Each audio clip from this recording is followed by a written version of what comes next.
My name is Keller Moore. When I was 5 years old, I became terrified of something in my room. It was the small metal floor vent that led down into what I thought was an unthinkable abyss.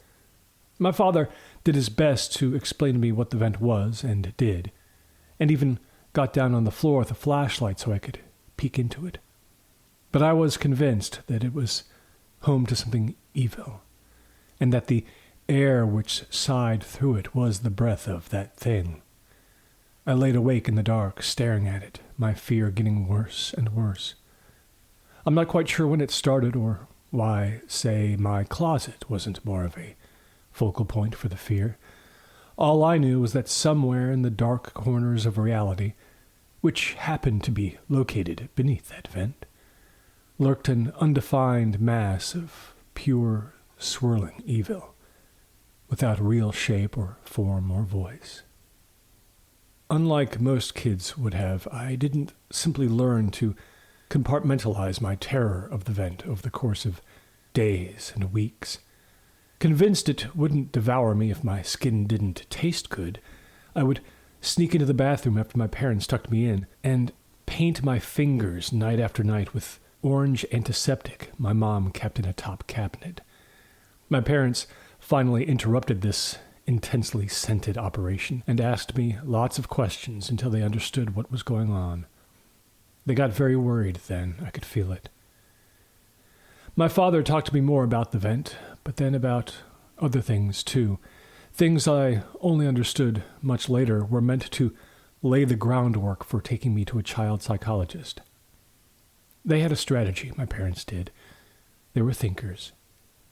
Things never quite went that far, though, because Dad suddenly came up with an idea. He had his own father to thank for it. See, Grandpa had taught him long ago that if there was something you feared inside your room, there was one surefire way to beat it. What you did was write the name of the thing as big as you could on your wall, then circle it, and say, "You're not welcome here anymore." Naming a bad thing, Dad told me, made it have to come out from hiding, and then you could banish it. He had to define that word for me, banish. I challenged Dad a bit on this, at age 5, suddenly becoming strangely analytical. I said that all seemed too easy, and real monsters wouldn't be killed by just giving them a name and drawing around it. "Aha," Dad had said, raising a finger in the air, having anticipated my question. We were out in our driveway, where he'd just finished retenderizing my first fielder's mitt with neatsfoot oil. He agreed I was right, and that was why you had to make it a fair fight. This was done, he explained, by setting up a challenge. And that's what we would be doing that very night. It was that challenge, I think to myself now, 29 years later, that destroyed both our lives. My mother didn't approve of what my father did next, but she didn't stop him. Because after all, it was just a harmless game, a tonic that might or might not work to soothe my young mind, and it had already worked once, for my dad when he himself was a kid. So at about 8 o'clock, my father and I went into my room, and we took down my Toy Story and Pedro Martinez posters to clear out a space on the wall beside my bed. "Okay," Dad said, "what's the scary thing's name inside your vent?" I'd never thought about this before. I didn't really know what the vent evil looked like or sounded like. I'd briefly imagined everything from a gilled swamp creature to the Candyman, who I'd seen on a TV commercial for the horror movie. But no single image lasted very long. However, there was one detail that had begun to emerge about it just in the previous couple of days. Something I hadn't told my parents about. And here I rely on the unreliable memories of a 5-year-old child. I can only say that I believe I was developing a specific sense of the gender of what was inside the vent. I thought the evil was feminine for some reason. A trained psychologist would probably have analyzed the timing of my first interactions with girls in my kindergarten class, something like that, or maybe delved for secret fears of getting a baby sister, and I'm sure they'd have been right to think that way. Whatever the case, it was a female name I came out with there in my room with my father, to his surprise, I'm sure. And not just any female name. The one that came out of my mouth was strangely specific. And for years, we would both have inexplicable trouble remembering it. "Okay then," my father said. "It's time to write it on your wall." And he handed me a big piece of thick blue chalk. I was absolutely scandalized because there was no way my mother would let me use that on the wall, but also wildly excited because I loved writing on the board with chalk at school, and to be able to do that inside my house was kind of a fantasy I kept having. Dad assured me he had cleared this perk with Mom, and I stood on my bed and went to work. After I drew the evil thing's name, I stretched and tippy-toed in order to draw a big wandering loop around the words. I was still a little dubious about this whole process, but it did feel very good to enclose that name inside a circle, exerting some kind of control over it. And it felt even better to stand back and, still coached by Dad, yell out, "You're not welcome here anymore," while jabbing my wee index finger toward the vent again and again. Dad had lifted me off the bed and stood me before him, leaning over a little. "And now for the fair fight part," he said. I had to think of a challenge to pass, to make sure the vent monster stayed away forever. It could be anything, a feat of strength, a mind puzzle, unloading the dishwasher in 60 seconds flat, even that kind of thing. But if I failed it, well, the monster's banishment wouldn't be quite permanent. I mused on this for a bit, and came up with something I was sure I could ace. My father quickly accepted the notion as I described it to him, and we left the room to head out into the backyard. My mother watched from the kitchen window as my father and I walked through the dark toward the pitchback they'd bought me for my birthday. It was just a big metal frame with elastic mesh stretched across it, but I'd already hurled many tennis balls against it and struck out innumerable imaginary big leaguers, doing my best to handle the return bounces. I took my spot on a worn patch on the lawn 20 feet away and commenced the challenge. It was very simple. Deliver 3 straight throws into the orange-taped strike zone, and the evil thing was gone forever and ever and ever.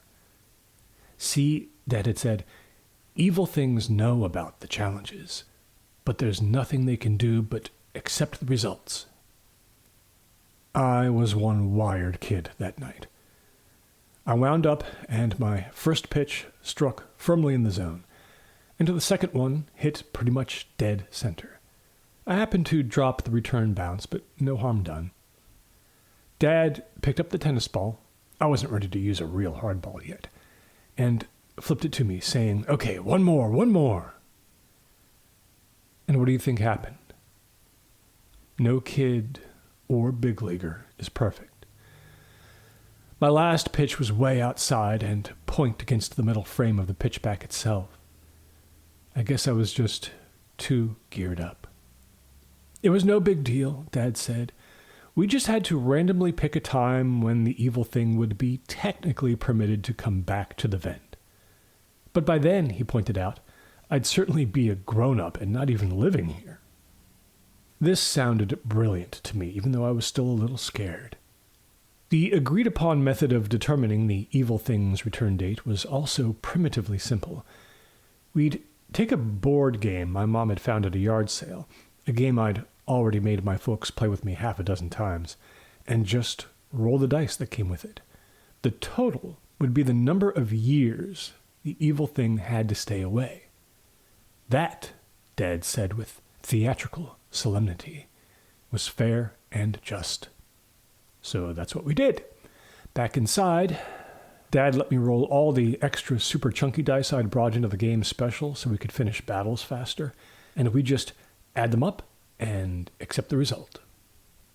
5 dice were rolled into the game box, right on top of the sheet of paper with the rules on it. Wow, I remember Dad saying. What a weird roll. It was 4 6s and 1 5. 29 was the total. "Good luck to Miss Ventmonster trying to scare a 34-year-old, Dad said cheerfully. And with that, it was time for bed. I'm sure my parents were very tense and hopeful that night when they closed my door. I remember feeling a great sense of relief, looking above my head at the evil thing's name enclosed in the circle I'd drawn. My hamburger-shaped nightlight bathed its bottom edge with a tiny orange glow. I think that chalk text stayed there almost a whole week before Mom washed it away. And by all appearances, the system seemed to work. I remember being much less scared of the vent, and have no memories at all of waking up in the middle of the night after that, frightened of what I thought was hiding within. That sinister force who had acquired her name just minutes before she was banished. The entire episode faded slowly. I started to worry about my closet a little bit, especially one night when our cat, Doublestuff, got in there without my knowing it at about 11 o'clock and knocked over a Tonka truck. But my fear was really no greater than any other kids of that age. By my 6th birthday, the entire affair of the vent was just a footnote in a childhood filled with other weird wonders. Those were the days, as they say. That hackneyed phrase came back to me as I stood beside my father at my mother's grave, while a priest read from the Book of Corinthians to a small gathering of her friends and relatives. It was the first time I'd been home in 2.5 years. I shed plenty of tears, yeah, and mostly they were for her. But I also finally allowed myself a good cry for the life I'd let slip away, my own life. I've never been arrested, never struggled with drugs or alcohol. My problem has been, since the time I left high school, simple mediocrity. I suppose if I were to go to a doctor, they might diagnose me with something tangible, give me some kind of pill to get me through my days better. But I'm not sure that would stop me from always making the wrong decisions about everything, from jobs to significant others, to handling money, to the places I've chosen to live. Since high school, I've just seemed to get every little thing wrong. And I wake up a lot not really understanding why I should get out of bed, what the point is of any of this. My long montage of avoidable failures eventually caused enough friction and embarrassment to keep me away from home, where the knowledge that I was such a disappointment to my parents became too much for me to bear. Of course, they'd never tell me as much, though they did get close sometimes, patient with me as they tried to be during our arguments on the phone about credit card debt and singles bars and van life, and my unwillingness to learn a real trade or put up with bad bosses. At my mother's grave, surrounded by people I was sure would talk later in their cars about Allison Ruby Moore's polite loser son, was the perfect place for me to have a quiet breakdown. So I did, with my father stone-faced beside me. I didn't quite get through the handshakes and hugs portion of the proceedings afterwards. At one point I just walked off, as if I'd forgotten I needed to be someplace else in a hurry, at least somewhere warm. My father let me go, saying nothing. I'd never actually been in Sainted Wood Cemetery before, a small place on the far north side of town where my mother's sister was buried, too. Every headstone and mausoleum and serenity bench was new to me. And there, walking all alone near the cremation garden, wondering again how normal people got through life, I saw something that stopped me in my tracks. I was in a section where many of the graves were marked by nothing more than oversized gray bricks embedded in the ground, much cheaper than traditional headstones. Not looking where I was going, I had almost stepped on one. The name on it was Bridget Bonchose. She had died in 1989 at the age of 17. A sad-looking Cupid was carved into the upper right-hand corner of the stone, looking downward, perhaps lost in thought. I began to think right then that this would be the last time I'd ever set foot in my childhood hometown, because though Bridget Bonchose was not the exact name I'd given to the evil force inside my bedroom vent when I was a child, it was close enough to fill me with mute dread. This was her. To me, there was no doubt about it. I'd agreed to stay with Dad in the house for a week, which was absolutely all the time I could possibly take off from work at the restaurant back home. I'd help him sort out Mom's stuff, make the transition a little easier while he made arrangements to sell the house and move into one of those active senior condos. I found out about Dad's drinking problem real soon, the one he'd apparently developed after the doctor had pulled him off Zesomanol. His legs were still hurting pretty bad, even 10 months after the surgery, he told me as we ate microwaved Marie Callender chicken pot pies the night of the funeral, staring through the TV set as it played Dad's game shows. He stayed in a more or less permanent state of mild inebriation from that point forward. He even had himself a little silver flask, very classy. He'd never had a sip of anything harder than beer when I was growing up. You think I said anything? Hell no. Instead, I asked him during a commercial for some new drug with a goofy name that apparently both cured you and ignited a late-life romance with a woman at a farmer's market, what he remembered about my time being scared of the vent in my bedroom, the bedroom where I'd spent the last 2 nights, with 4 more to go. Because it had all suddenly come back to me, almost every part of it. The frightened feelings, and especially the ritual that was supposed to have freed me of it all. Dad remembered only that he'd tried something to make me less afraid. He wasn't totally sure what. So I took him through it as best I could. "The name, Dad," I said. "You don't recall that? The girl's name I came up with for the vent monster?" He shook his head, staring dully at his forkful of hard breading. "Bridget Bongos," I told him. Silly. "Oh yeah," he said, nodding. "That sort of sounds familiar. Had to circle her name, make her go away." Then, concentrating a little more on the conversation as opposed to the host of Press Your Luck, he remembered that we'd gone out into the yard to complete the challenge. He smiled a little at the memory. It made me feel good to get him to smile, and just that one washed away some of the ill feelings and harsh words we'd swapped over the last several years. "Yeah, the pitchback," I said. 3 strikes and you're out." "You tore up that strike zone, kicked her sorry butt out forever," he replied.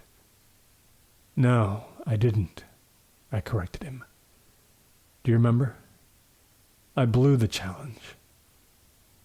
It's difficult for me to describe the look on his face at that moment, when his memory was corrected and he realized I was right. His gaze went into middle space, into some dark, airless corridor. "Are you sure?" he said. But I was sure, all right. Absolutely I was. I could almost hear suddenly the sound of the tennis ball plunking against the metal edge of the pitchback's frame. Was it that I missed to the left or the right? Didn't matter. Bridget Bongos. The image of the words on my bedroom wall couldn't have been more concrete now than if you'd held out a photograph. I think I even managed to spell both words accurately. Filled with newly excavated memories of my childhood, I returned to my old bedroom that night in a very different mindset. Simply put, I was scared. My parents had kept my room intact after I graduated high school, clearly expecting me to have to return for long stretches, which I had in my 20s, resentfully, twice. Even my childhood bed had never changed.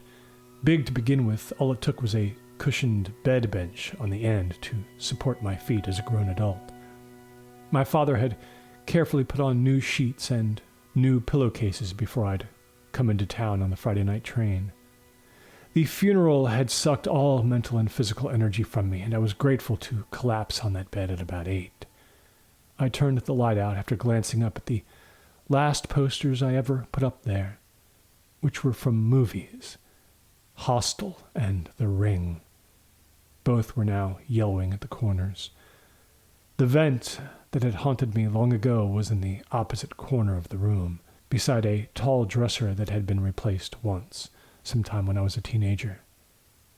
I lay awake in the dark for a while before I realized there would be no sleep for me. I got up and went to the dresser, then leaned against it and gave it one good shove to the right. Then I returned to my bed. Now my only partial view of the vent became a completely unobstructed one.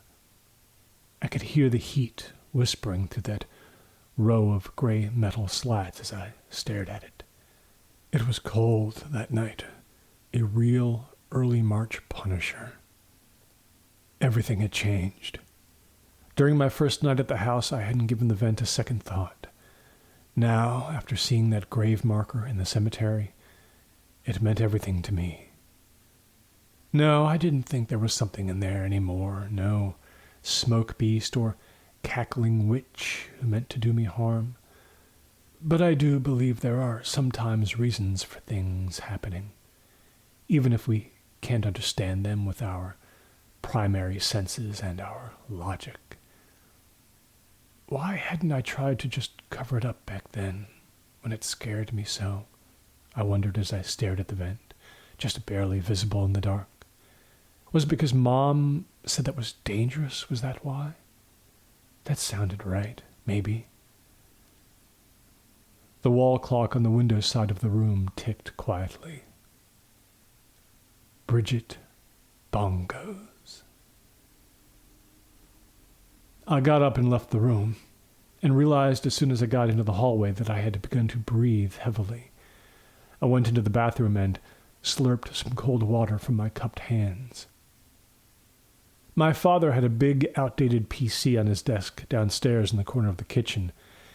It was the one he'd used toward the very end of his career in HR when he'd started working from home. His bottles of meds flanked the keyboard. Timolol for his eyes, metformin for his diabetes, gabapentin for his sleep.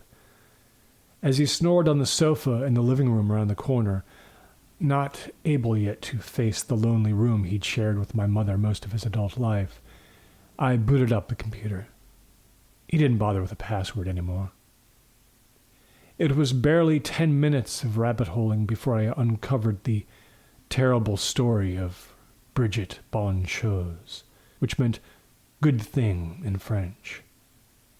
The information I found online got worse with every click to another site until the final cruel reveal, the one that kept me from going back into my old room that night.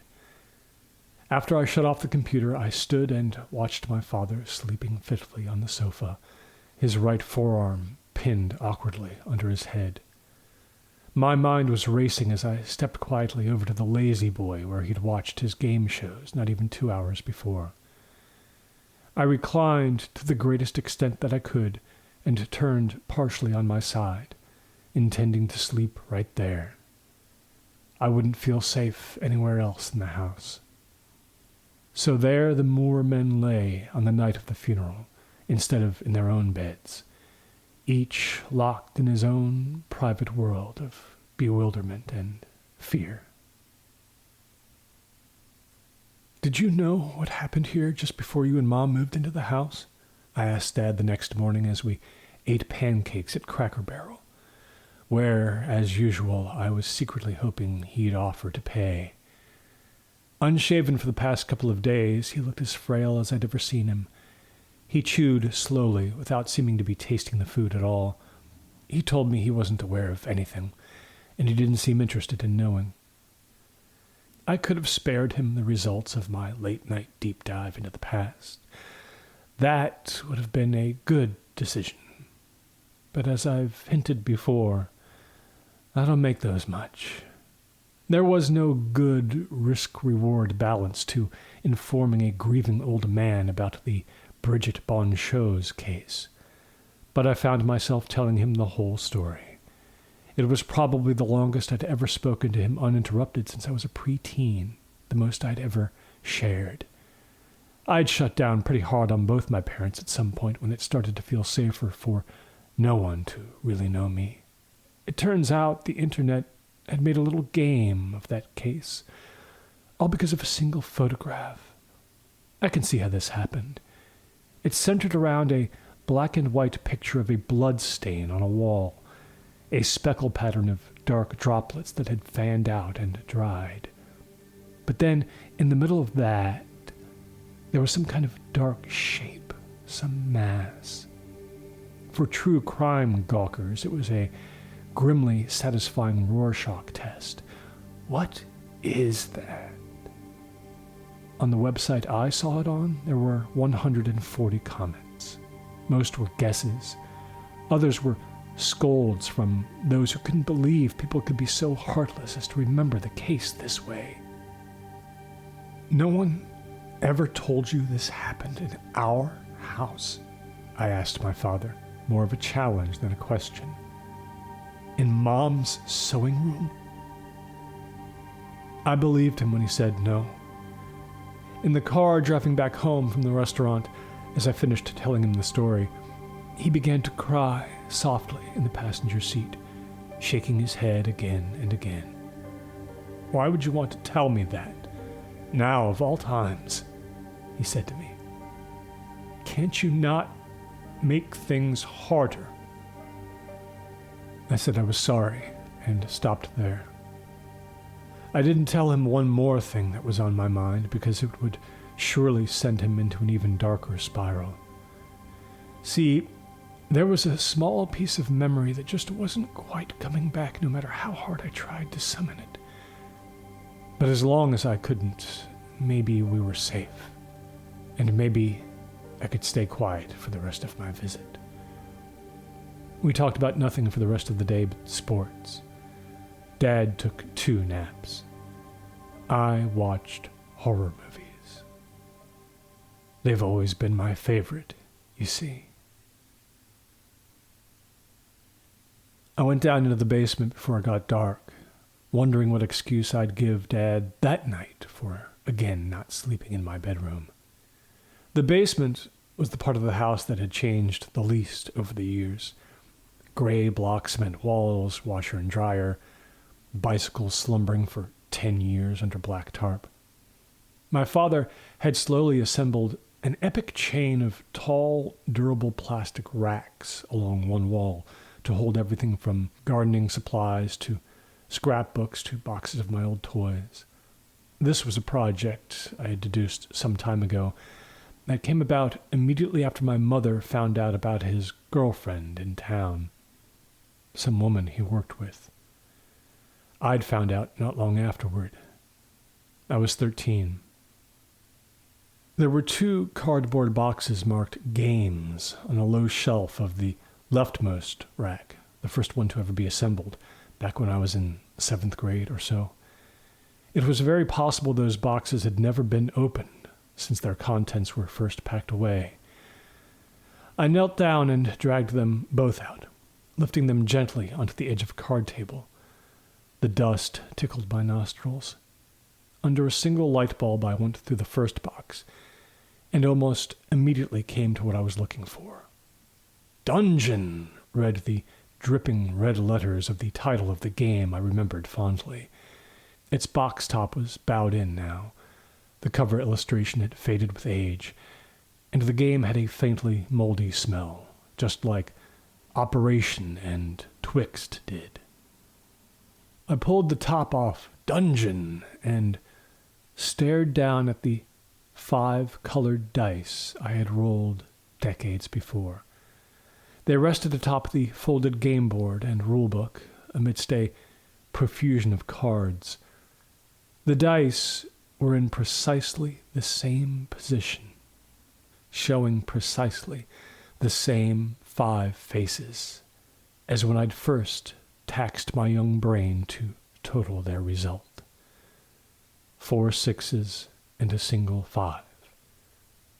29. Somehow the box had never once been jostled badly enough since then to change those dice faces. My mother always was very gentle with our things.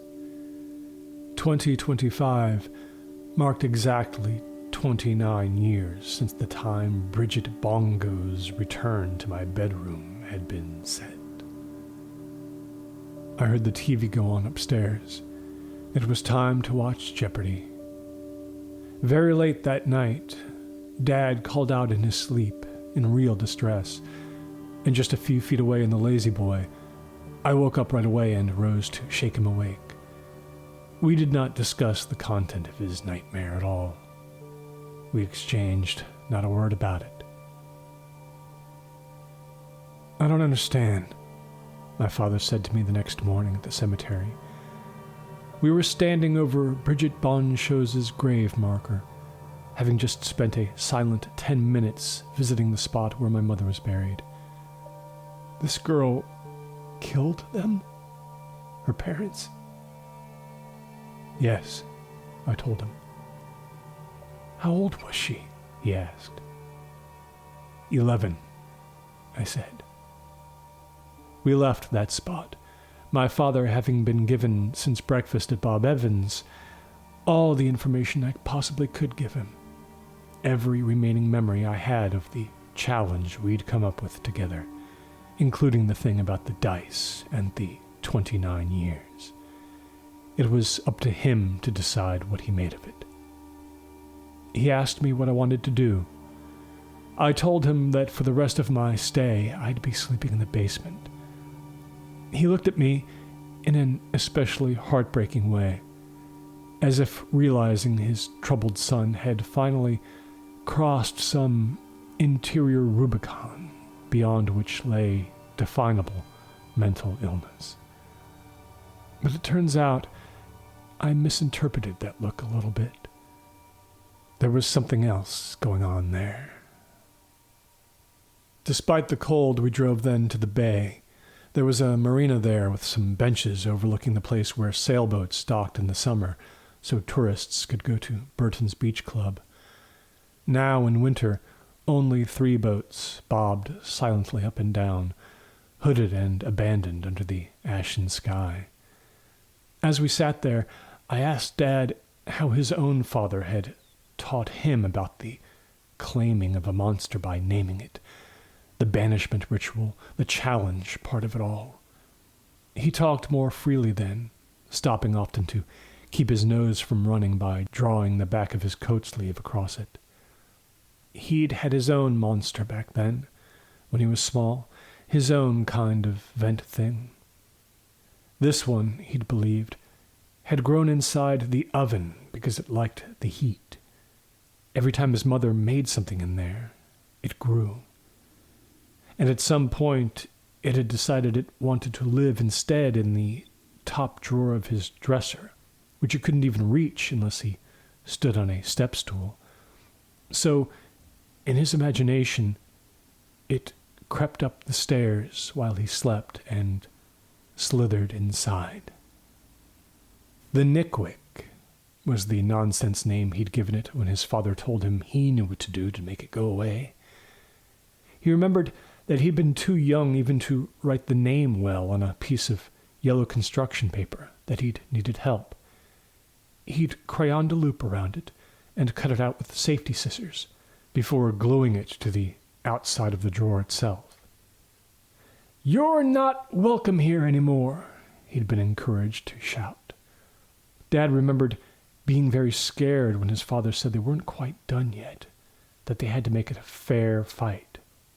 He didn't fully understand the concept. He had to do what? It had taken some time to arrive at a challenge. He had to color in a picture without once going outside the lines. No easy feat. "What was the picture?" I asked him when he'd fallen silent for a while.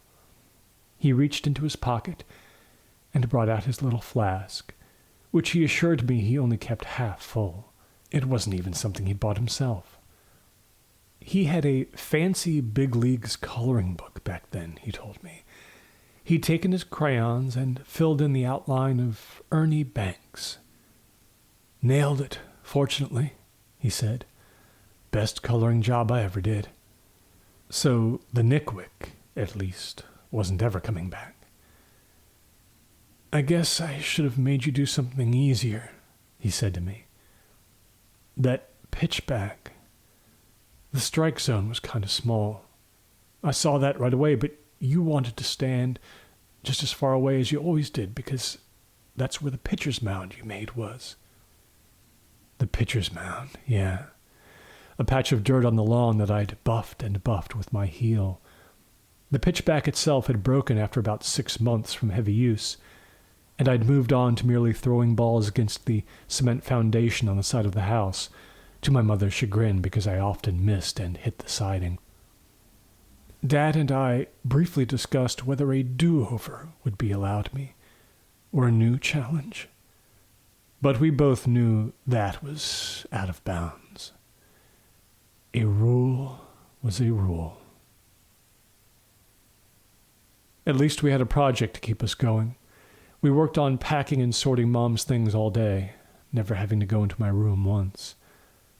At 3:30, I drove Dad's car into town with a couple of carloads of donations. Sitting in a church parking lot, I examined the train ticket that was going to take me back to Wilmington soon. I ached for the sense of relief I'd feel when first reclining in that cozy, cushioned Amtrak seat with a cup of coffee from the snack car, having escaped my childhood home. I tucked the ticket safely inside my wallet and scrolled through my phone for a number I really didn't think I had anymore. It had just been too long. But there it was, still in the address book. I'd tagged it only with the letter G, having used it just one time out of guilt for a pity call some Christmas day. Grandpa had a landline in his room at the senior's home, and he answered on the second ring. It sounded like he had to clear out about a whole day's worth of grogginess before he could really talk. He'd be turning 100 the very next day. Dad and I planned to pay a visit, but I felt this couldn't wait. I couldn't cut the maddening pleasantries as short as I wanted to. He quickly got confused about what year it was and whether I was his grandson or his nephew. For 10 minutes I listened to his complaints about his food and his electric blanket, and that I'd only seen the place one time. I apologized again and again. Then, as soon as I could, I began to prod him about rituals and challenges and things that went bump in the night. The answers slowly came, though God only knows how accurate they were. They're all really the same, you know, he told me. All come through the same door. That's what my great-granddaddy said. Who does? I asked. The monsters, he said. I told Avery to be more careful and stay inside the lines, but he's stupid in the head. I yelled and yelled, but he couldn't even color in a picture right. That was the end of his coherence on that particular day. Grandpa got distracted when someone came into his room to drop off some cold medicine and something for him to read, and he couldn't quite refocus after that. He kept asking me if I realized you could send a coconut through the mail. I said goodbye and hung up as gently as I could. Back at the house, I called out for Dad a couple of times, but got no answer. I checked the basement, where he sometimes noodled around with starting up a model train set, and then checked the backyard in case he was doing something with the woodpile against doctor's orders. He was nowhere to be seen. That really just left the possibility that he was asleep in his room. When there was no answer to my gentle tapping at his door, I turned in the hallway to face my room. The door was closed. There was no reason for him to be in there, and I did not want to check. I really did not want to. I went to the door and tapped on it twice. Even though there was no answer, somehow I felt him inside there now. I twisted the knob and pushed. He was sitting on the edge of my childhood bed, staring out my window at the sorry day. He turned his head halfway to acknowledge my presence, but said nothing. I moved around the bed, worried that he might be sick. He was holding a piece of paper in his right hand. I asked to see it, and he gave it up willingly enough.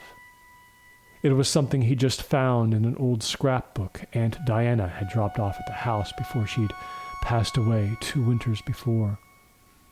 The face of the great Ernie Banks, a Chicago Cubs legend, smiled at me from a page torn out of a coloring book, looking confident in his old-school cap. He was poised at the plate to swing. His minimalist outline had been filled in with a careful profusion of blue and red crayon. But somewhere around his left knee, the markings had gone awry as childhood enthusiasm had made Dad lose focus and cross the boundaries so clearly set out for him. You could even see where he'd tried to overcorrect by taking a black crayon and giving the left leg a slightly bigger frame to contain his mistake. That wasn't fooling anybody. I sat down next to Dad, and we looked out the window together at the looming dusk. "How'd you decide when the Nickwick was coming back?" I asked him. "Do you remember? Was it dice?" "No," he said softly, finally remembering correctly. "My dad and I just agreed. I'm not sure how, but we agreed it would be when I was grown up, and if I ever was about to wind up alone. The Nickwick would come back, but we'd be friends now. Water under the bridge, you know." I made steakums and microwaved some macaroni and cheese for us. We watched game shows in front of the TV. Then we settled in for our last night together. He told a lot of stories then, a lot of anecdotes I'd never heard before as he sat on the sofa and I reclined in the lazy boy. The lights in the living room turned low. Probably more stories than he'd ever told me in his life, about his first car, his first loves. At one point, we even had a laugh of the time he kind of embarrassed me in elementary school by chaperoning a class trip to a windmill and tripping catastrophically while carrying a tray full of McDonald's food during our lunch stop. The stories were probably his overdue way of trying to share with me how he saw life and the world. He didn't need to do that, and it didn't draw me out any. I think we'd both already figured out that neither one of us ever really wanted to be an adult. So it was no wonder we both felt we'd gotten so much of it wrong. At about 9 o'clock, without any kind of specific cue, we both got up and began the laborious task of digging my father's old dresser, the one he'd used in childhood which had become home to the Nickwick, out of the basement. It had actually been flipped upside down years ago for storage, so more boxes could be stacked on top of it. Being empty, it wasn't especially heavy, but it was bulky and awkward. We had to rest a couple of times as we hauled it up the basement stairs, and then the stairs that led up to my room. Once in the hallway up there, I ordered Dad to rest, and I dragged the dresser the rest of the way to its destination. When it was in place inside my room, I closed the door, pulled the chair out from my old desk, and sat in it, facing the vent in the corner. Dad sat on the edge of my bed again, on the other side this time, so we had proper lines of sight to both the vent and his dresser, which had been nudged several feet to the side, blocking the closet. "We can't block the closet, though," Dad said, and when I asked him why, he told me a closet was where his father's monster had hid. The monster he'd only temporarily been able to banish back in the 1930s, because he hadn't been able to name all of Santa's reindeer in 30 seconds. "Professor Morlant," my dad said, "from that movie called The Ghoul. Boris Karloff played him. Came back from the grave and killed people." The monobrowed Professor Morlant's left eye was sealed, and a sigil had been drawn onto his scrawny chest.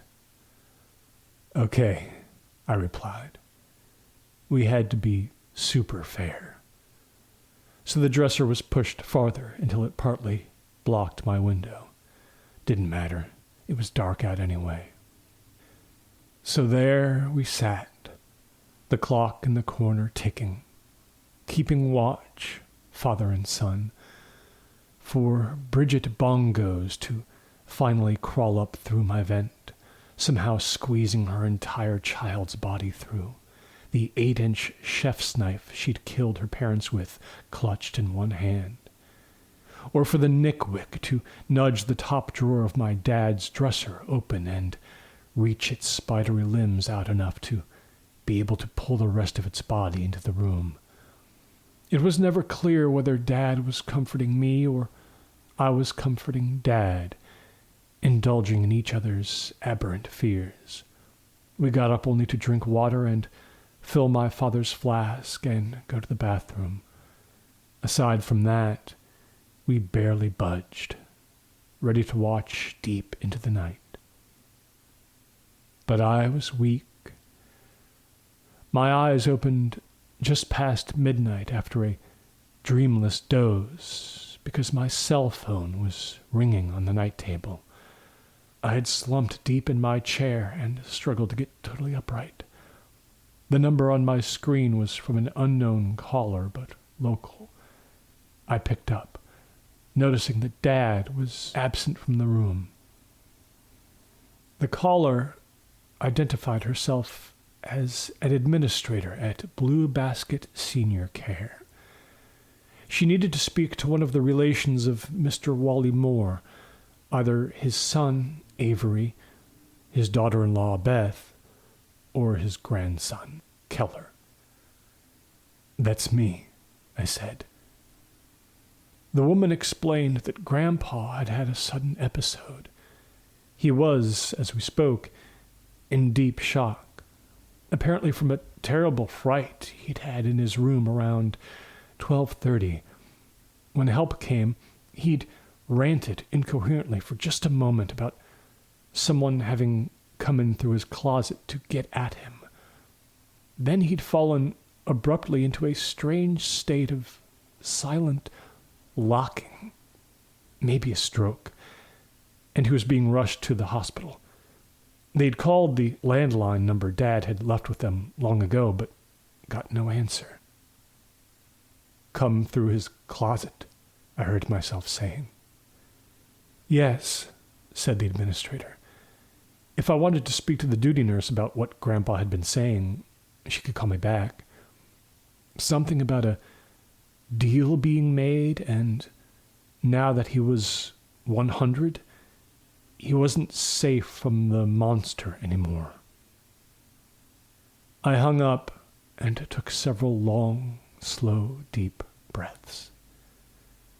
I found I didn't have the energy to even replace the cell phone atop the night table and let it merely fall to the carpet, where the call's mute data took its place among all the others I'd gotten in the past months.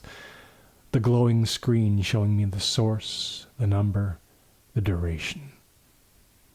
Maybe, I hoped, Dad had simply gone downstairs and fallen asleep on the sofa, not having heard the landline ringing in the kitchen. Maybe. I looked over at the vent. The feeling of being alone with it was impossible to endure for another moment. The top drawer of Dad's dresser was open and protruding about halfway. Had we left it like that when we'd jostled it? I couldn't remember. I rose and left the room.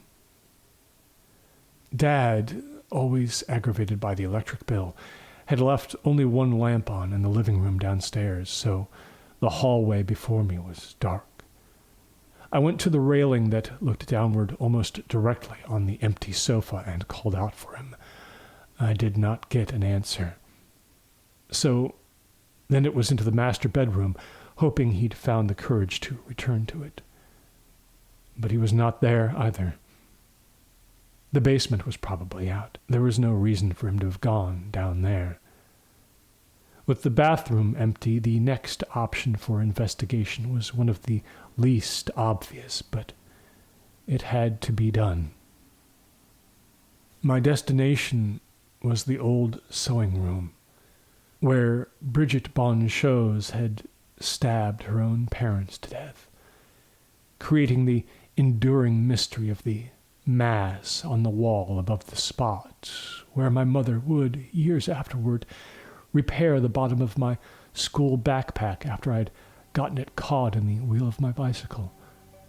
What had that mass been? Bloodied hair?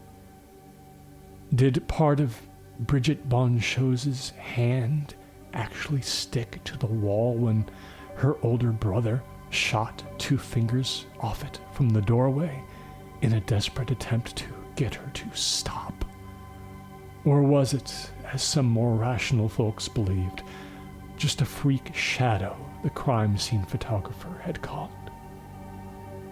I opened the door into a small, dark square, barely big enough for the guest bed that almost no one had ever slept in. My father lay on the top quilt now, face up in the moonlight shafting in through the open window, his eyes and mouth wide open, terrified into catatonia.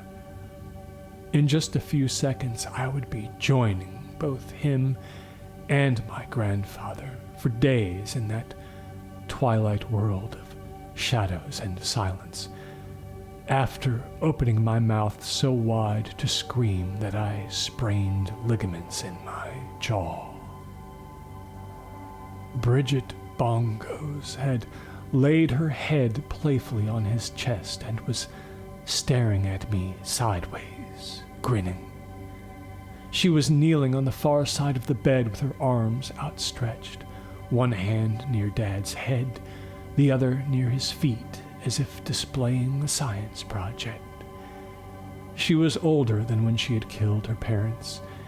She looked the age she'd died at in the psych ward in Dearden. "Happy Monday, killer!" she cackled happily, and banged her left ear hard against Dad's chest again and again and again to show me how the blood flow to his heart had almost stopped forever, her long, filthy hair shaking wildly and obscuring my view of her rotting gray flesh.